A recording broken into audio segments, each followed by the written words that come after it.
Hey, this is Dr. Easton Kelsey. I healed my eyes naturally 5.5 years ago. The main thing I had wrong with my eyes was myopia, nearsightedness, or short-sightedness. Those are all the same thing. They basically mean you see better close than you see far away. The average age of onset of nearsightedness is between 6 and 12. There's also what we call late onset or adult onset or college onset myopia. That is typically from all the intense study in college. What happens between 6 and 12? That's when your eyes are introduced to formal reading. Most children are reading chapter books between 6 and 7 years old, and it's that intense near focus that is known to cause the myopia. Why are they getting myopia?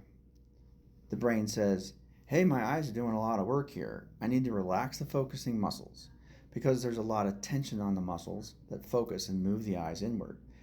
In order to relax that tension, most of the time, the eyeball elongates.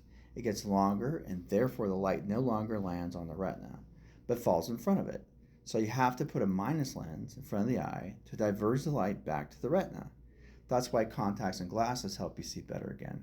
But they aren't corrective lenses, as they are erroneously referred to. They are compensation lenses, visual crutches. My program, the 20/20 Vision Regimen, corrects myopia, which is the number one cause of vision problems in America, 60% prevalence. Higher in Asian countries, up to 80%. This is an epidemic. What I've noticed in my practice over the last 15 to 20 years is myopia is increasing in prevalence, also earlier onset because children are on screens, iPads, computers, handheld games before they can read. My grandkids demonstrate that on the regular. I'm like, hey parents, give them more breaks. It was a very instrumental study done in Taiwan on children and myopia progression. They had a group that required kids to be outside every day for at least 2 hours. In that group, they found the incidence of myopia onset or progression was way less than the other group that weren't told to do it.